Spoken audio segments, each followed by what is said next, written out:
Assalamualaikum warahmatullahi wabarakatuh dan salam Malaysia Madani. Nama saya Muhammad Amir Irfan bin Hassan sebagai seorang wartawan.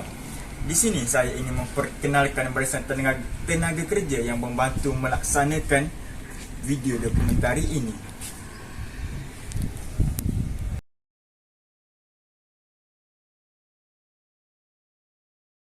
Terima kasih kepada rakan setugas. Baiklah, antara faktor berlakunya kes bunuh diri di Asia Tenggara adalah berpunca daripada masalah mental dan persekitaran. Masalah mental merupakan masalah daripada genetik, manakala bagi persekitaran ia boleh datang daripada tempat kerja, keluarga maupun rakan-rakan. Faktor ini akan mendorong para mangsa untuk membunuh diri. Faktor lain bagi kes bunuh diri di Asia Tenggara berpunca daripada masalah keuangan dan masalah kehilangan pekerjaan.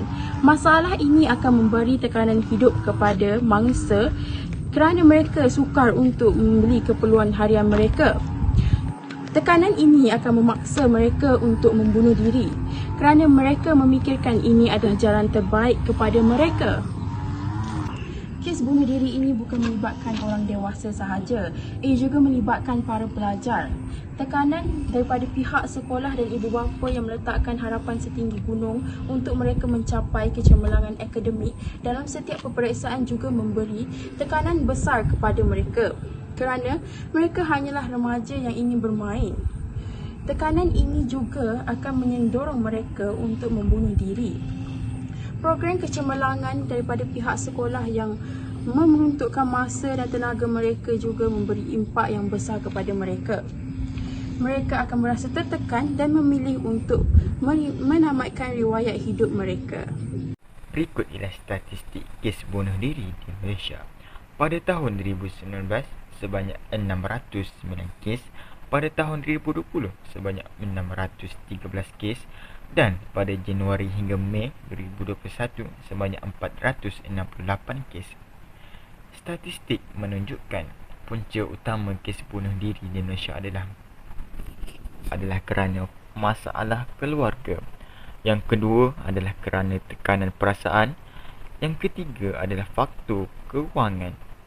Mereka terdiri daripada usia 15 hingga 18 tahun sebanyak 872 orang. Seterusnya 19 hingga 40 tahun sebanyak 668 orang.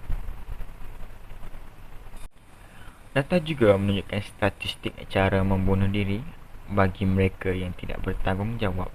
Yang pertama, dengan bergantungkan diri sebanyak 75%, manakala sebanyak 13.6% dengan cara terjun bangunan, dan yang terakhir sekali sebanyak 5.7% dengan minum racun. Manakala berikut ialah statistik bunuh diri di Asia Tenggara pada tahun 2021. Yang pertama ialah Singapura sebanyak 11,200 orang. Yang kedua, Thailand 8,800. Ketiga, Vietnam sebanyak 7,500 orang. Dan juga Malaysia 5,700, diikuti Laos, Kemboja, Timur Leste, Myanmar, Brunei Darussalam, dan juga yang terakhir Indonesia sebanyak 2,400 orang. Antara kes yang dilaporkan di Asia Tenggara khususnya di Indonesia adalah sebanyak 585 kes bunuh diri yang berlaku antara Januari hingga Jun 2023. Majoritinya berlaku di Jawa Tengah, Indonesia. Antara kes bunuh diri yang dilaporkan di negara kita antara Januari hingga Julai pada tahun ini ialah sebanyak 638 kes, iaitu meningkat sebanyak 143% tempoh masa sama pada tahun lalu. Kes ini hendaklah segera ditangani. Antara cara untuk menangani kes bunuh diri ini adalah ibu bapa dan rakan-rakan hendaklah memainkan peranan yang penting. Mereka hendaklah melihat orang-orang di sekitar mereka mengalami kemurungan ataupun tanda-tanda awal kemurungan serta perubahan tingkah laku mereka. Mereka hendaklah mengambil langkah awal untuk mencegah kes ini dengan menasihati mereka agar tidak berbuat demikian. Ini akan mengurangi kes bunuh diri di Asia Tenggara. Seterusnya, cara untuk menangani kes bunuh diri ini adalah Majikan hendaklah memainkan peranan penting dalam mewujudkan tempat kerja yang kondusif, positif dan selesa. Majikan juga tidak digalakkan untuk memberi tekanan kepada para pekerja dan memaksa mereka untuk melakukan kerja lebih masa. Ini dapat mengurangi kes bunuh diri serta mengelakkan mereka untuk terjebak dalam kes ini. Majikan hendaklah peka terhadap kes ini dan mengambil langkah awal dengan sentiasa berbuat baik kepada pekerja dan membawa mereka bercuti. Komuniti juga memainkan peranan penting dalam menangani kes ini.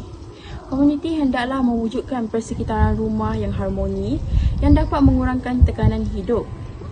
Kita juga boleh melangsungkan pelbagai aktiviti seperti gotong royong dan senang robik. Ini juga dapat mengelakkan silaturahim sesama kita dan mengurangkan tekanan kerana lebih banyak komunikasi antara satu sama lain. Ini akan membantu kita untuk menangani kes ini dan mengurangkan statistik bagi kes bunuh diri di Asia Tenggara.